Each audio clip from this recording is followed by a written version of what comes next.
advances to the Final Four. Shout out Chillinois Basketball Podcast. Shout out to Chillinois Podcast. Shout out Chillinois Podcast. Shout out Chillinois Basketball, man. Welcome back to the Chillinois Basketball Podcast.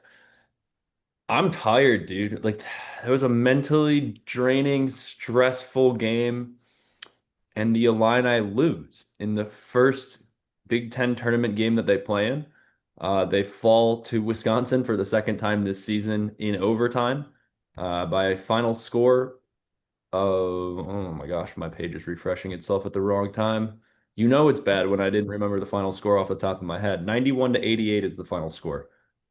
And there were a lot of consistent themes with the first game that the Illini didn't seem to correct. I know they got Kylan Boswell back and Andrei Stojakovic back for this game, but it was John Blackwell and it was Nick Boyd that really hurt the Illini in this one, just as they did in their first matchup in Champaign. I mean, you got to give credit to those two because they're very good. They put on a clinic today in just dribbling the ball around and getting whatever they wanted and whatever shot they wanted. But this is not a game that gives Illinois fans and myself, and I know you, any sense of. I don't have any sense of calmness. I don't have any sense of, wow, this team's really gonna put on a show in March. We're really ready for March now. They've lost four. They're 4-5 in their last 9 games. The worst part about it, I haven't even mentioned yet. They were up 15 twice in this game. And this is the second double-digit lead the Illini have blown in 3 games, or 4 games, I'm sorry. And if you just look at their home stretch of games against teams that are going to be in the NCAA tournament, I know they're playing only Big Ten games, but let's see who they lost to in their last couple of games. Wisconsin twice, who we know is going to be in the NCAA tournament. They beat Maryland and Oregon. Those teams will not be in the NCAA tournament. They lost to Michigan. That team will be a 1 seed in the NCAA tournament. They lost to UCLA. That team will be in the NCAA tournament. They did beat USC and Indiana, but most likely neither of those teams will be in the NCAA tournament. And then you're getting back to the Wisconsin and Michigan State losses. The last time the Illini knocked off a team that looked like they might be in the NCAA tournament was their win at Nebraska.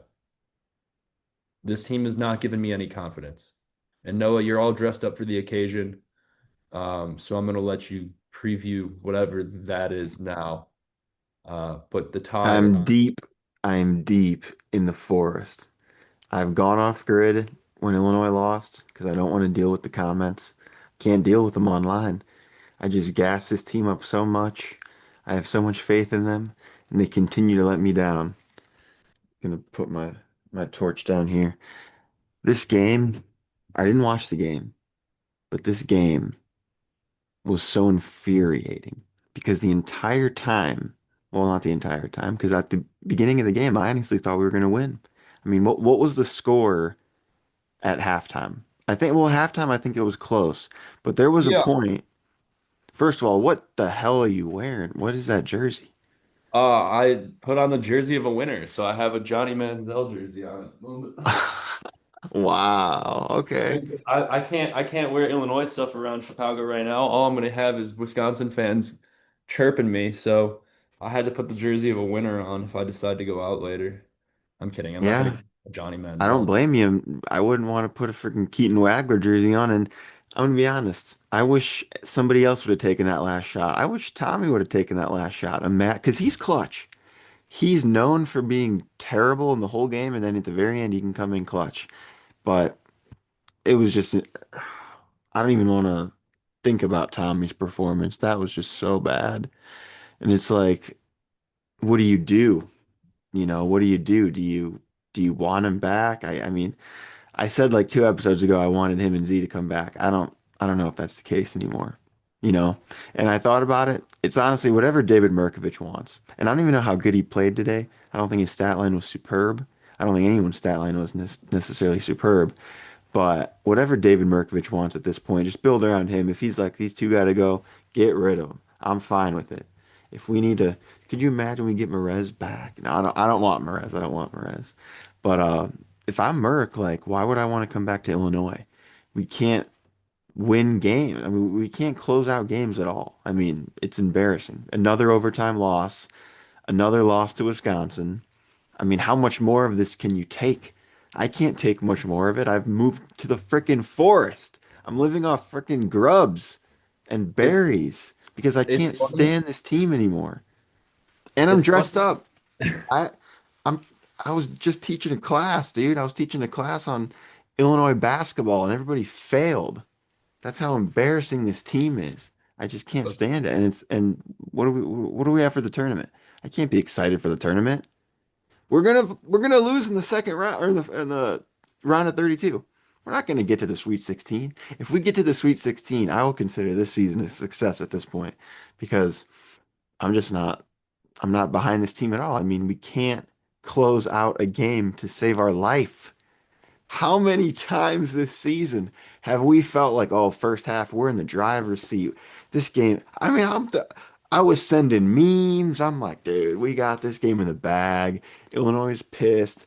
I thought this was going to be like last year, first round of the tournament, NCAA tournament when we played Xavier, and people were like, man, I don't know, Illinois, they might lose. They're not that good this year. And then we just came out and we kicked their ass, and we're like, all right, quiet down, quiet down.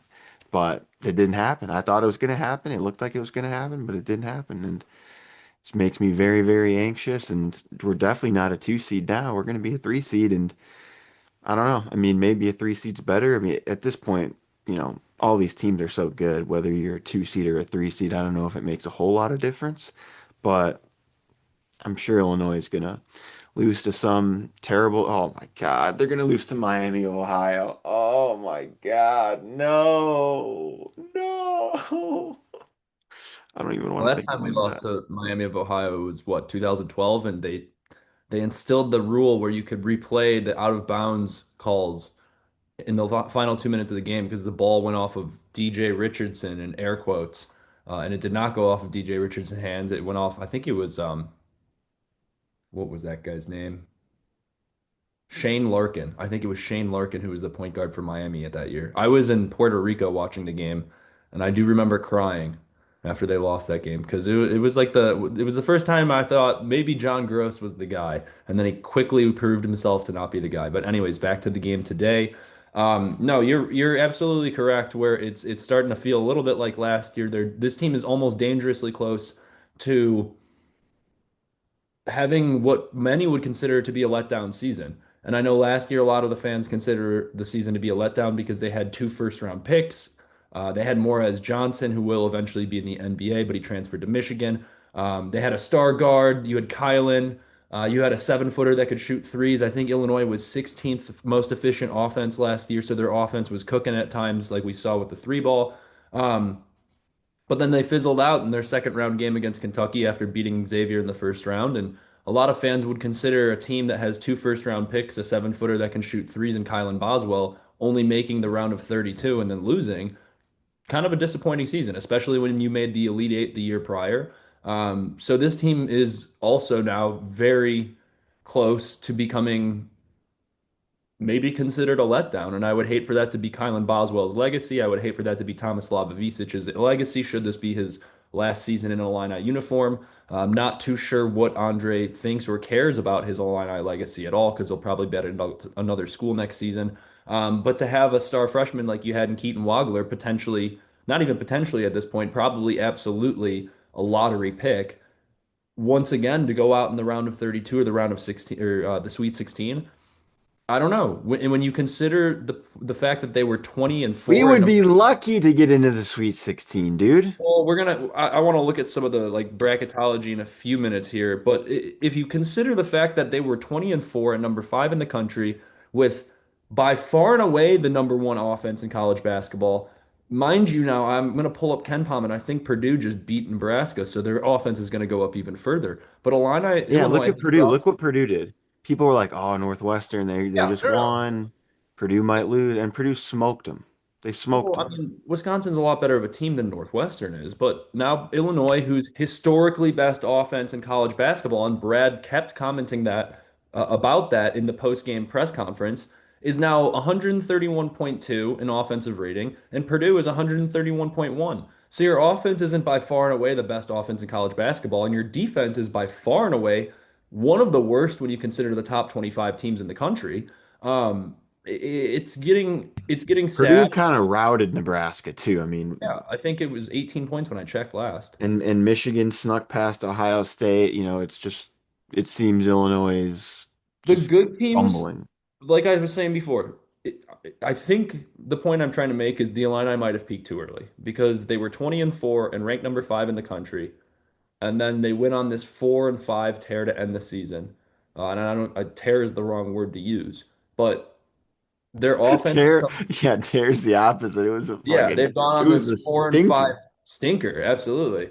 And they've slowly come back down to earth offensively. Their defense has not gotten any better. And in a time of the year when you want your defense to be as strong as it can possibly be, their defense is only getting worse. And that's what really cost them in this game against Wisconsin. Important stat to note, like I said before, the Illini twice in this game held 15-point leads, once in the first half and once in the second half. Squandered both of those.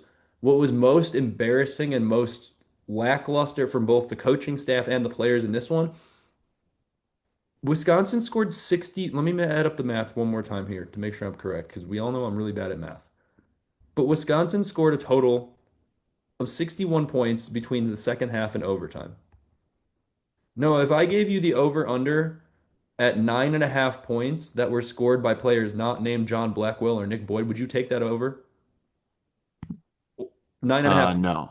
Not okay. Well, then you're smart because they only. Well, actually, I'm sorry. They scored 11 points between everybody else on Wisconsin's roster and John Blackwell and Nick Boyd.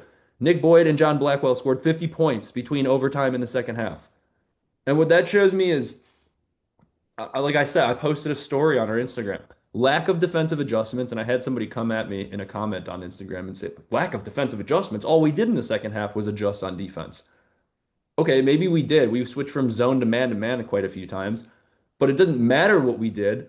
Nobody picked up on the fact that John Blackwell and Nick Boyd were doing whatever they wanted. They did actually what Braden Smith does best, dribble really close to their body, low to the ground, sneak into the lane, kind of pick their heads up, look for a pass, and then realize nobody's stepping out on them at the block and just shoot a floater or a shot off the backboard. They really hurt us from two on the inside in the second half because the first half was all threes. I think Wisconsin shot 23 threes in the first half, and they ended up with 38. Oh, I was going to get to that eventually. Are we You were sacrificing? gonna get to this. I caught him, Babasic, worshiping to a false god at this altar. Oh, And and I because thought of that, we will be sacrificing him in an upcoming episode. I thought this was the part of the episode we were sacrificing him. I didn't know if we were. Oh, no, we Uh, sacrifice him when the season's officially over. okay, that's fair. But When we yeah, get when we get bounced in the round of 64 by freaking Chicago State.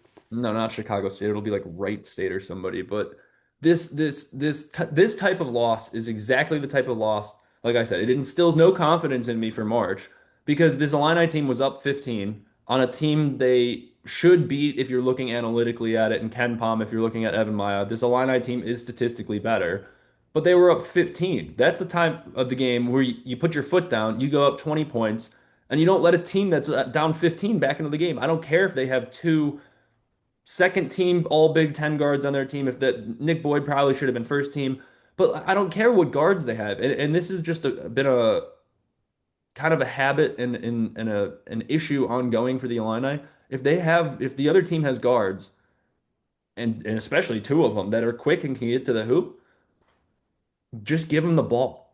And the Illini have a really tough time playing defense on teams that have two guards, one guard, let alone two, that can put their foot down, have a quick first step, and get to the hoop and can get fouled too. And we'll talk about the officiating in a second because I definitely had a problem with it. But I don't think that was what lost the Illini this game because I think it was just as bad as it was for Illinois as it was for Wisconsin. So just gut punching performance from the Illini, especially when twice in their own United Center, Champaign North, whatever you want to call it. Peja Stojakovic is in the You can't crowd. call us Champagne North. We don't win there. We We don't win there suck ever. there. Yeah, we evidently.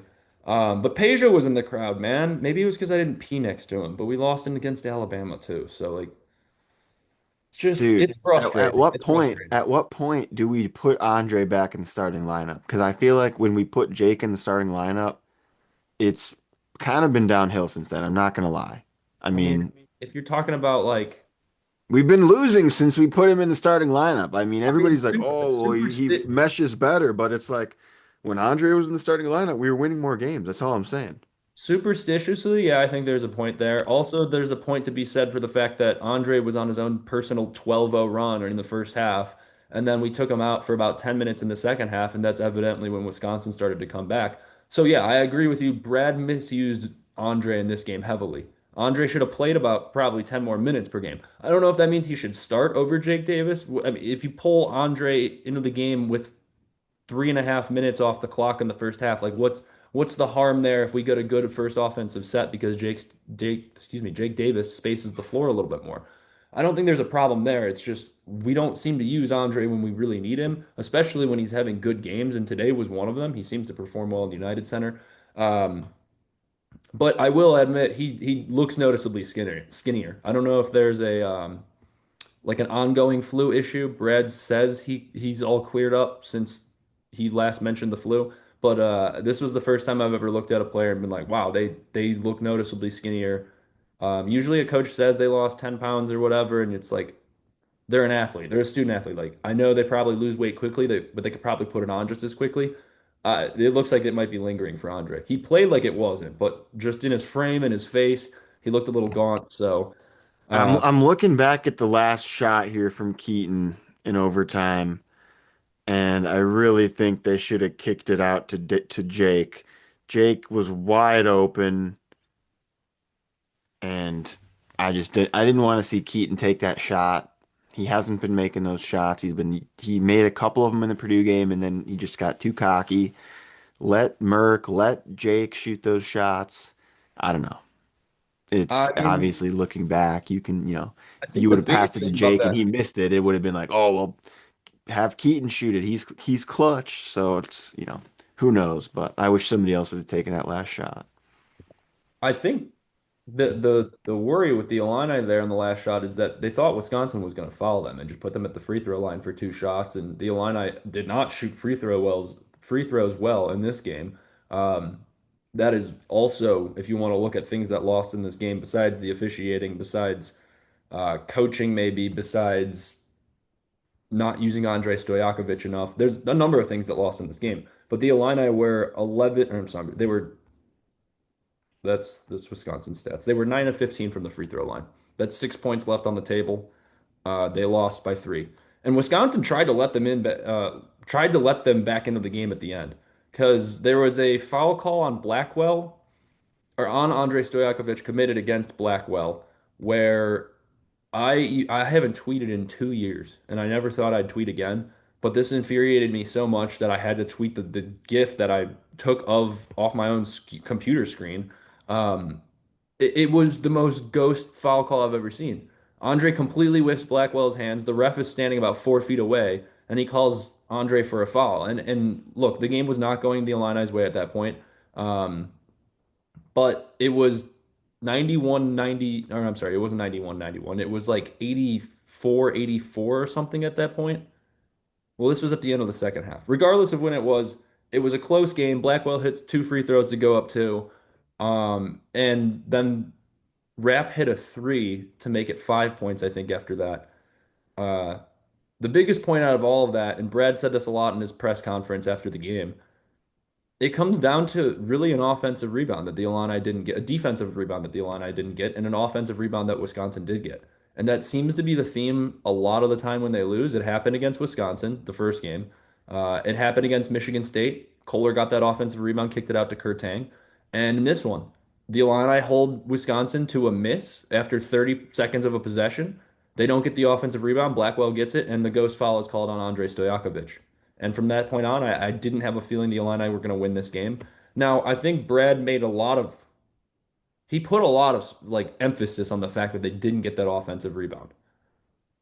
I agree in some of a way because it's like, yes, Brad, they got to stop. And if you get that ball back, you have a chance to get the opportunity to go up two. And then the momentum really swings towards the end of the game there.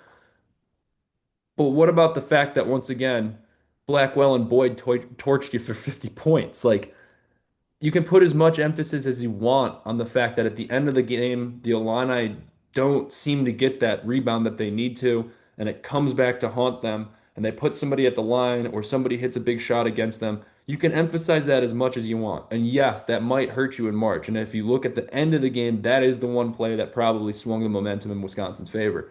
But still, you got to find a way to game plan against two guys that are going to score 50 points against you. You can't let that happen. Because this Wisconsin team doesn't have other players really that can burn you. Austin Rapp's a good shooter. Nolan Winter, their third best shooter, I'm sorry, he was out for this game. Beliauskas, pretty okay. He's not like rink master or anything. Andrew Rohde, he can score occasionally. Braden Carrington has had some good games this season, but it's like none of those guys are going to torch you. The two guys you expected to get the most points against you, Nick Boyd and John Blackwell. And I hope I don't have to talk about either one of them after this game until maybe John Blackwell becomes an Illini because his father used to play for Illinois way back in the 80s. So that would be really cool. But man, it's like sometimes they walk into a game, they know what their Achilles heel is going to be, and it's like they didn't plan for it all week. So if they're going to win a game in March, they're going to have to get back to offensive rebounding. They did lose the rebounding battle in this one. It was 37 to 36, so it was close, but they had 9 offensive rebounds, the Illini did, and 11 for Wisconsin. That's not going to win you many games. And free throw shooting, which is kind of funny because I think on the preview of this one, when we did our Big Ten tournament preview, that only ended up being one game. I think I said the Illini wouldn't lose because they're going to shoot free throws better than they did in the first one, and they're going to rebound better than they did in the first one. In the first one, I mean their first game against Wisconsin, and they didn't do either one of those, and they lost again. So I think you can chalk it up to those two things. Brad, you got 6 or 7 days to prepare for your March Madness first round game. It'll probably be against a 14 seed now because I don't think you're getting a 2 seed anymore. So prepare for somebody like Wright State. But ultimately, like this Illinois team could be up 15. And the thing about March is a team will make a run because it's March, even if they're Wright State or even if they're a 14 seed or even if they're a lower seeded team. And what scares me is this Illinois team doesn't seem like they have the mental toughness to allow a run and be like, all right, we're still going to beat these guys. I don't care if they've just scored 8 straight points. But that's going to happen to you in March. And we're going to see if somehow in a week they get it put together. But for the last 9 games of the season, that has not been the case. Sorry, no, I've been on a tear there. But those are my thoughts. And I'm trying not to be super angry about this one as a fan. I'm trying to be as objective as possible. Is that the right word? Or am I trying to go for subjective? Objective. I'm trying to be as objective as possible here and report what I saw, but it The problem sucked. with this Illinois team is unless they have momentum, they just lose the game. As soon as there's a momentum killer, they crumble and they can't handle it. A bad foul call or a sloppy turnover, then they just start to crumble. And it's a mentality thing. I mean, that clearly every game I mean, I don't know if there's been a single loss this year besides maybe the Michigan one and, maybe a couple of the non-conference games. Feels like every loss, it's because we beat ourselves. Like we're winning at some point and then we just give it up at the very end. And it's got to be a mental thing with them. And it's unfortunate and it's literally happening at the worst time of the season. It's like this couldn't have happened a month ago. It's happening right now. I mean, even as a 3 seed, they're going to be one of the worst 3 seeds. I mean, I don't know who's going to have them going past the round of 32. I mean, we'll have to get lucky on whoever we get matched up with in the bracket. Because so if we're a 3 seed and we win, then we play what, like a 6 seed? Yeah, so let's get into that now. Because I don't want to get too much into the bracketology of it all. Because we're gonna have following Sunday. We do have something in the works for a potential pretty cool guest for you guys on the podcast. To have more of a like a selection post-selection Sunday March Madness preview episode. Um, but let's talk a little bit about it because we can kind of predict where the Illini will fall at least at this point. And it's looking like a 3 seed, like we said. Last I updated on Joe Lunardi's ESPN bracketology bracket, they hadn't factored in the Illini loss yet. But so like the thing I was looking at is Illinois was still listed as a 2 seed, but I know they're going to be a 3 seed. I'm curious to see where the 6 seeds will shift because if the Illini do get past their first round game against a 14 seed, they will face the winner of an 11 versus 6 matchup, which will probably be a 6 seed. And if you look at the 6 seeds in the latest Joe Lunardi ESPN bracketology update, you're looking at BYU, AJ DeBonsa. You're looking at North Carolina, a team that has some very good guards. You're looking at who was the third team I saw on that list? Shoot, I can't remember it off the Yeah, I'm top. seeing one right Oh, now. It's got Louisville, yep, Louisville Tennessee, was the third one. Tennessee, Wisconsin. Oh my Yes, I was about God. to get to that point. The fourth team I No, saw I think after Louisville, Wisconsin's gonna be they're gonna bump them up but now. yes, Wisconsin will definitely be above a 6 seed at this point. But that was the biggest thing when I first looked, and this was a couple hours ago. It was North Carolina, it was Louisville, who also is a very good guard team. And I know Ryan Conwell last year played for Xavier in the Illini beat them, but Ryan Conwell's been all world for Louisville this year. They're very much so a good guard oriented team. So you got Louisville, you got BYU, you got North Carolina, and then the 6 seed they were showing before they won this game was Wisconsin. And we just got like, how are we going to beat a 6 seed in the second round if we can't beat Wisconsin? And I know they'll probably be a 5 or a 4 at this point, depending on their game against Michigan, obviously. But come on, man. Like that is, like I said, no confidence. Hey, The we nice got to thing think about about it positively. We got a lot of time to rest now. We can practice. I hope to God everybody has a tremendous practice. I hope that they do a pregame interview with Brad on the day before the game, and he says, "Oh man, everybody's been having such a good practice because and he never tells the media beforehand, but then after the game, depending on if it's a win or a loss, then he just uses that same freaking excuse. We'll have a good game. He'll go, "You want to know why we won? Because we had a really, really good practice." And then we lose the game, and he'll go, "Yeah, I just knew this was going to be a bad one. We just had a couple bad practices leading up to the game." And it's like, dude, just how about have good practices every game? I mean, why are you having an amazing practice one week and then the next week you're dog shit? It makes no sense at all. Figure it out. There's no consistency. It's just like last year's team. I mean, at least Terrence, I mean, and that's the thing. I don't even think that Brad had anything to do with the consistency 2 years ago. I think that was Terrence Shannon. He's like, you know what? He's so good that he was just consistently great enough to keep that Illinois team winning games that they should be winning. There's nobody on this team that's that good. Keaton's not that good. I mean, he's had flashes where he's that good, but he's not a veteran. He's not, he doesn't have that experience. So I don't know. I mean, I mean, even the Terrence Shannon Jr. year had some questionable losses, though. Penn State. yeah, but I trusted that team way more than I trust this team. I mean, I agree. I was expecting that team to make an Elite Eight. I'm not even expecting this team to make a Sweet 16. And Yeah. I keep telling myself, oh well, the season's not over yet. We're capable. I've seen the potential. We're gonna snap out of it. We're gonna start to really show these guys. And I thought that's what was gonna happen in the Wisconsin game. I really did. I thought that today we were gonna turn the page and show everybody, dude. Tommy had the mustache. I'm like, that's what it is. We needed that. That's what we need. And then it didn't do a damn thing. Just made him look like a creep out there. It's like, dude, at least make. And what I texted you earlier, when did we start losing? When Keaton Wagler got a freaking haircut. Bro, you're putting up 50 points at Purdue. You're putting up all these crazy numbers. Oh, top three pick, he's the GOAT. And you're like, I'm gonna cut my hair. Why the hell did you do that? That was the worst thing you could have done ever since he cut that hair. I want to know when that was, if anybody can do some research on that. But that's right around the time when Illinois started going downhill. So I don't want to I think blame the it was right haircut. before the Michigan State game because he came out. It was the Michigan State game where he came out. Oh my, and that was the downfall. That was Yeah, the downfall right there. it was February 7th, 2026. So that was right before. Let's see. Yeah, the That Michigan you State game Googled was when did February Keaton 7th. You Googled when did Keaton Well, Waddle Jeremy get his Werner haircut?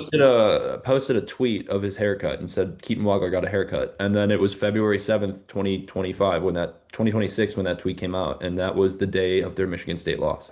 Because remember he came out in pregame warmups was that with the headband on and then he took it off. I thought if we got headband Keaton, like I thought like we were unstoppable if we got headband Keaton, but he took the headband off and he's just playing with the haircut rocking out. So I agree with you. There was something in the air there. Whether we need sage, I thought Tomislav's mustache would do it, but At this point, bring the sage back, bro. Like we have literally nothing to lose. Just bring out the most sage you can find, Kylan. Like just I don't care at this point. Do whatever you need to do. I mean, sacrifice a goat. I'll sacrifice Babasic. Whatever we got to do to get this team at least. I mean, I'm confident we'll win the first round or the first game rather, the round of 64. I think we will win that.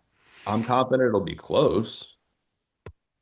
I mean, it could be close, but I think as long as I don't even know who are the 14 seeds looking like right now. Wright State was one of them. I'm confident we can beat them.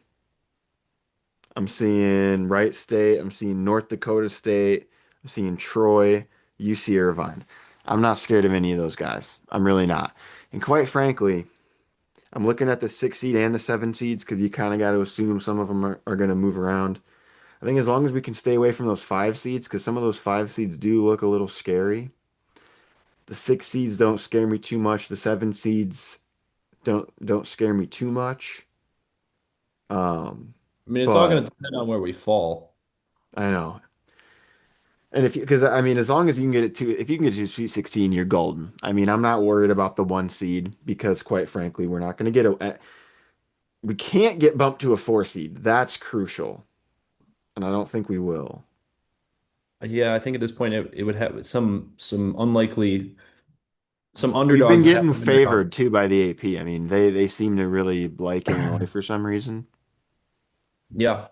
No, I think we've made it 25 minutes without me bringing up the officiating yet, so this feels like the perfect opportunity to do so. And I'm only going to make this about 2 or 3 minutes, but what the hell did we watch from that officiating crew today, dude? Uh, and it was bad. It was so bad on both ends. Um, Keaton Wagler fully slipped, and they called a foul on Nick Boyd, I think it was. Uh, Andrei Stojakovic did not touch Blackwell. He essentially just breathed on him and got a foul call towards the end of the game. Blackwell got a putback that he missed, but it was also called a foul that's not a foul at all. Um, like I don't want to make this like a Illinois loss because of the officiating. That's not the case at all. It was just so piss poor on both ends that it was hard to watch, like as a fan of basketball. And the biggest thing that bothered me was just the inconsistency. In the first half, there was a double media timeout, back-to-back stoppages between 8 minutes and 4 minutes led to timeouts and media timeouts because between the 12-minute mark, I'm sorry, the 16-minute mark and the 8-minute mark, they just played all the way through it because there was no stoppage, there was no foul calls or anything. Then you go to the second half, and there's a foul called nearly every 30 seconds, at least once per possession in the last 8 minutes of that game. Like, come on. And then the funniest part to me is in all of it, at one point, and it's very debatable, but I think it was Boyd that had the ball, and he was about to get it stolen from him by Kylan Boswell, and Rapp supposedly got a timeout called. Greg Gard signaled to Rapp, and then Rapp got the timeout, but the ball potentially was out of Boyd's hands already. The officiating crew didn't know what to actually call, and their officiating head was in the stands, and he came down to the sideline and had a chat with them about it. Like, if you're on a Big Ten Yeah, tournament, that's the head of DraftKings, bro. That's the head of DraftKings that no, walked it down was the there. head of Big Ten officiating, whatever you want to call him. But if it would be like you're in the biggest meeting of your life, like you're in sales, and you go visit a client, and you're like doing a presentation with three guys, and then all of a sudden, like you forget what you're supposed to do, so your CEO has to fly in and like come down to the meeting and then end the presentation for you and get the decision right.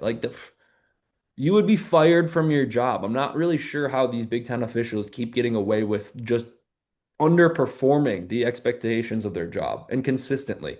And the thing about it is when you look at it, I'm fairly certain it was 2001 when Michigan State won their national title. Let me look that up real quick.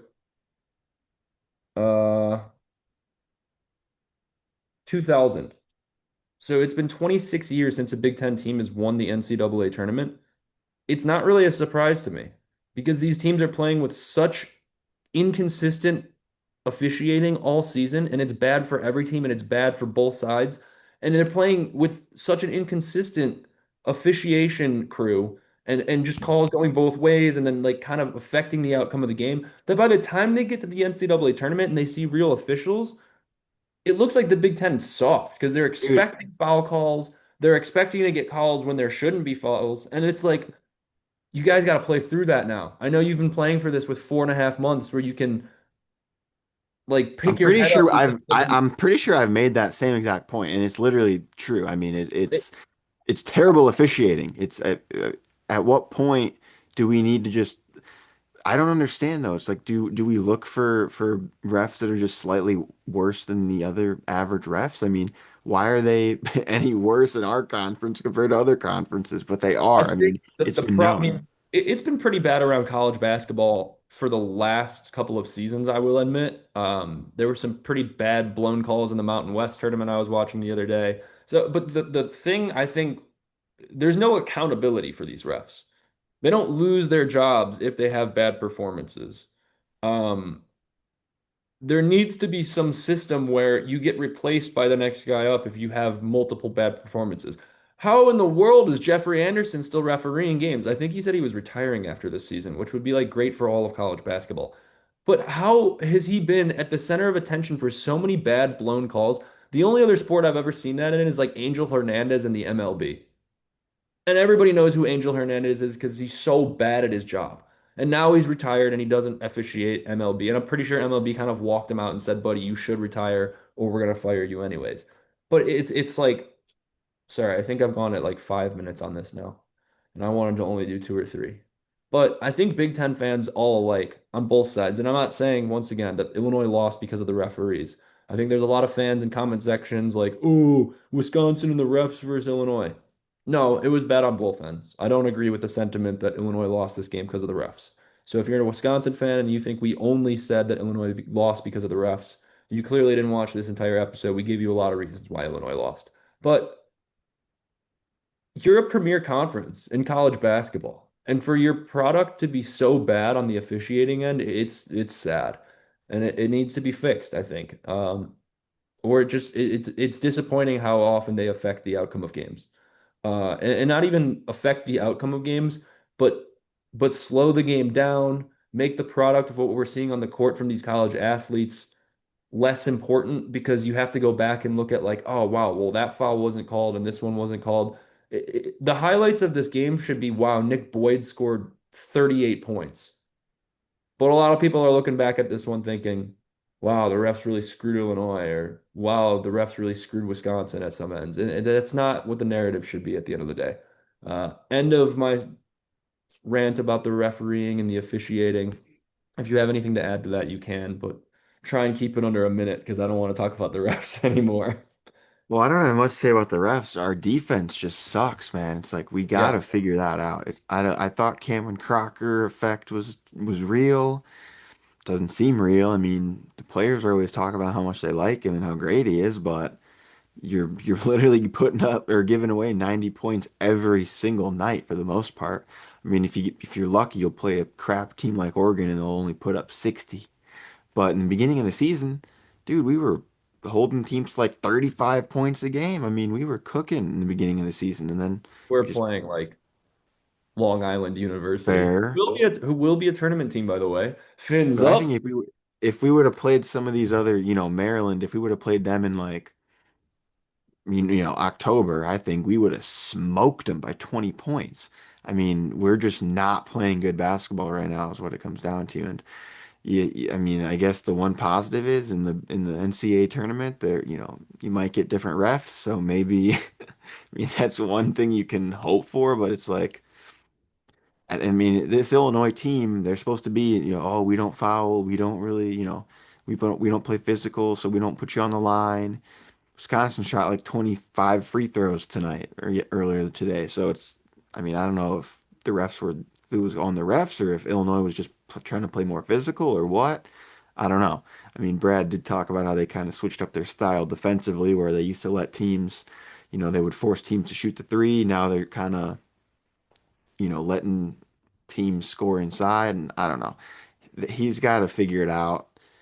I don't know what you do in terms of recruiting. I don't know if it's the players. I mean, if Dusty May had this roster, would he be doing better than Brad Underwood? I don't know. I can't answer that question. I mean, do we need to I don't get think Dusty May would have this roster. I'm not gonna well, lie. maybe it's about getting different options. I mean, you have Andre, which is nice because if your shots aren't falling from three, you can send Andre in to try to get some points inside. But it'd be really, really nice if you had a big that could also do that. And so I just think, with Dane Danger, for example, perfect example. You got your big that you can pound the ball inside, Kofi style. You just have nothing like that this year. And so unfortunately, if your shots ain't falling, you ain't gonna win the game. And not that Illinois shot terribly tonight, although they did shoot pretty dang bad. I mean, worse than 30% if I had to guess, but They were 50% from the field, 29% from three though. So yeah, I mean, it's not great. It's not good at all, really. So I don't know. I mean, you hope that they can. Maybe that's what they need though. Is that first game they play Wright State, they beat them, because look at the beginning of the season. I mean, we were beating all those non-conference teams by so many points. I mean, so that's one positive is they'll at least have a tune-up game. You hope. I mean, if they lose that game, you're talking about a full. I mean, Merck's gonna leave. He's gonna go to Michigan. I can already tell you that right now. And Andre's already gone. It's going to be terrible. I mean, if you want to talk about a must-win game, I thought this was a must-win game, and it was. But that first round, that first game is going to be must win. And if we win that, you hope you can have some momentum going into the second game against that sixth seed. And maybe that's all Illinois needs is just some momentum, some positivity. And it is, the next day. Well, is it the next day? Is that how it works? No, it's no, it would be they play on Thursday, then they play on Saturday, or they play on Saturday. Friday, or they play on Sunday. So Right. Quick turnaround time. I mean, I don't know. If we can get to the Sweet 16, I will feel much better with everything, in terms of, keeping Merck and the fan base not trying to have Brad Underwood, put on execution. So it's going to be a very interesting, few days until Selection Sunday.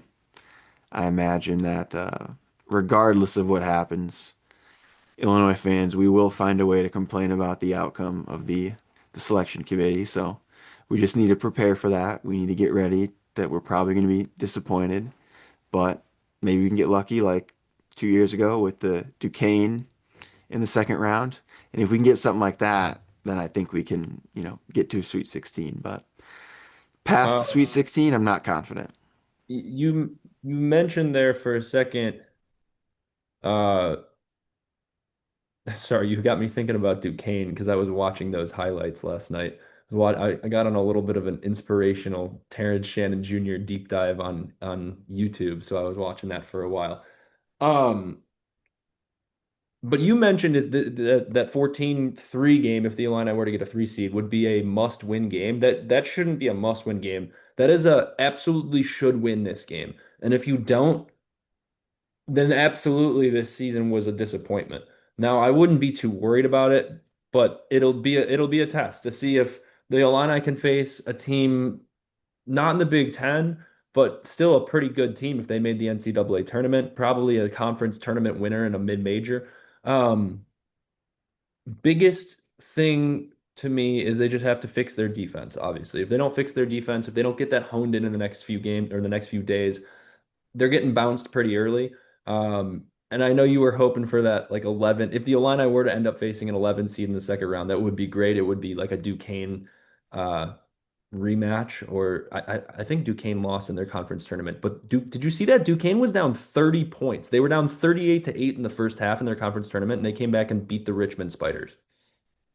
I Crazy. didn't see it, but it gives me faith that Illinois can No, it gives me So faith that if we played Duquesne, they might beat us if we're up 30 points. So I don't think there's any team in the Illini can officially count out of a game if they're up 20, if they're up 30, but we will see in March. Now, last point I wanted to make about this Wisconsin game, um, and then I guess we have a few announcements to make before the end of the podcast, or one specific announcement. But Nick Boyd has quickly ascended himself up the ranks of Illinois fans' most hated players. I know you didn't watch the game, but like, what the hell was all of that? Like, every single time he did anything, whether it was bad or whether it was good, he was facing, I don't know what side of the United Center it was. I'm not like, I'm directionally challenged, but it was like it was away from the benches, so I guess it would be facing the announcers. And he was trying to hype up the crowd, and it was like an 80% pro Illini crowd. So I'm not really sure what he was trying to do, but any single time he scored a point, any single time he got a steal, any single time he got a stop on defense, just arms up, trying to hype up the crowd. Just very weird from a guy who's a senior. And it had Illinois fans so mad and so pressed online that Illinois fans of all people, we're hoping for tomorrow in the Michigan-Wisconsin game that Morris Johnson dunks on Nick Boyd's head. I've never seen Illinois fans take Morris Johnson's side in anything since he left the Illinois program. And I saw a tweet that was like, I hope to God Morris puts Nick Boyd in his place tomorrow. What? Nick I Boyd has don't. Illinois fans I disagree mad. with that. I don't want that. I don't. I hope they both come out with the flu and don't get to play. That's what I hope. But yeah, it was very odd to see. Nick Boyd has now cemented himself as one of the least favorite players for the Illini to play against. He had a good game, all things considered. You can't take that away from him. You also can't take away the fact that John Blackwell also had a really good performance. Uh, as far as announcements go, I did want to say we're gonna be there Sunday. I saw tweets today at Bub City or from Bub City on Friday. I know it was like a middle of the day, people were at work kind of thing, but it looked pretty empty. Nothing against sleepers. I hope they fill the place Sunday. But it looked like we'll have a pretty good opportunity to at least say hi to him, say hi to Greg and Carter, and at least introduce ourselves. Uh, did you say you're giving them your hat? Are you? I will give them my hat. I will do that. No, I think that would be good. I don't want to give them my like one of one hat. You don't want to give them your one of one hat, so we can give them the one that's still like on the internet and you can buy another one of. But that'll be cool. G-Fed was there today too, and you said, "Who's G-Fed?" Dude, G-Fed's the guy that like sneaks into stadiums and he tries to stay there for as long as he possibly can. You've never seen any of his videos before? No, but that sounds like something that we could do. I mean, we almost did that at the Northwestern game. He's They been doing kicked this us out for like though. He's been doing, you're right. We did stay as long as we possibly could. And at the Indiana game, I was there until they literally said we had to go. And it was like surprisingly like 45 minutes after the game. I was like actually shocked how long they let you stay around the State Farm Center after a game ends. But G-Fed made a whole TikTok career just sneaking into, not sneaking in, he would buy tickets to the game, but then post game, he would like get way up high in the stands and try and see how long he could stay in a stadium. I think his record was like 4.5 hours or something, or he might even have a video where he stayed overnight. But he was at Bub City today too. So it was like a compilation of all our favorite internet stars in the sports world. So hopefully Sunday is kind of the same thing. At this point, I think the best thing we can hope for is it's a Michigan State versus Michigan final, because then it'll be Greg versus Carter, and they'll both be like very amped up, I'd imagine. But we're gonna get there. We're gonna have some beers with them. We'll hopefully get to put them on the Chillinois basketball podcast, and then ideally, maybe you guys will see them on the Chillinois basketball podcast in a year or so, maybe in the off season when they're not doing too much. But we really like those guys, and we're fans of theirs. So we're hoping that they can become fans of ours as well. And then, I mean, do We you want can't to talk glaze about? them too much. I mean, let's not glaze these guys now, you Hey, know. they do a good job, dude, and Yeah, yeah, good job. It's a good job. they do a good job. Um, And then I don't know, do you want to share the news about next week potentially? There is a potential we're gonna do an NCAA tournament preview regardless. So we'll after Sunday, we'll put this video out tomorrow morning. So that'll be Saturday. If you're in Chicago, happy St. Patrick's Day, celebrate safely. But Sunday after the brackets come out, we will be recording that night most likely. Actually, I have to work Sunday night. Shit. Monday sometime we'll record, but we'll do a bracket preview, give you guys a hypothetical perfect dream scenario with the Illini make it to the Final Four and win the tournament. We'll talk about how that could possibly happen. We'll talk about everything in between. But that's potentially with Sonny Verma from Locked On Illini, which would be really cool. I know you've been Let in. us know your predictions in the comments who you think Illinois is going to end up getting placed against in the first round. I'm very curious. I think Illinois is going to end up getting dude. Loyola's not getting in, right?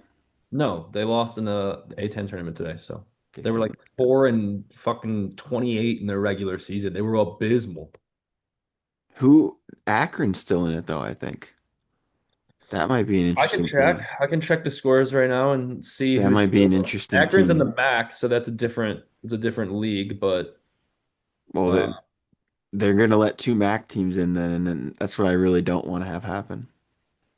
yeah, I mean it doesn't hurt the Illini, but Akron is beating Kent State in the semifinal of the MAC championship at the moment. As far as A10 goes, St. Joseph's beating Davidson, and then later tonight, I think another team plays, or maybe they I play. predict it will be Akron. The Akron Zips against John Illinois. Gross was the coach of the Akron Zips for a little bit, wasn't he? Oh yeah, I think so. Is he still the coach there? He might be. Didn't we played Akron recently? Didn't we play Dude, Akron in he the is chip? the Akron Zips head coach. Oh my God, I can see it now. We play Akron and it's John Gross against his former team and they beat us in the He's first done round. it. He's upset the Fighting Illini, his Oh old team. no, John Gross and the Zips. Oh, and he is a March legend. Remember he took Ohio to like an Elite Eight before he got the Illinois job. So, and he's also notoriously known for having really good lead guards, which is the Illinois team's kryptonite this season. Our Uh, kryptonite's we everything. Good We've spoken guards, this good bigs. into existence. We got to stop making up hypothetical scenarios that are bad for Illinois because then they're going to end up happening. Um, any final thoughts, Noah? I do want to say a lot of people responded to the bracket challenge idea. I think we got like 16 votes that said, yes, I'd participate. I'm hoping for like 20 to 25, but I'm going to get that going. I'll post another link where you can respond and send your email, and then I'll individually send the bracket challenge to you. I'm also going to make it like semi-public with a passcode to use. So if you see it on our page and want to sign up and you don't get the email for it, you're still able to do that. It'll be all through ESPN. So if you don't have an ESPN account, make sure to make one of those. You don't need to pay or anything. It's all free, just an email and a password. But yeah, that'll be cool. And I hope you guys get to interact with us. Noah and I think we know basketball pretty well, but put your basketball knowledge and skills up to the test against ours. And whoever wins that, I will personally buy a piece of merchandise from our website, whether it be a hat or an Illinois crew neck, whatever you'd like. That'll come out of my bank account and it'll go to your house.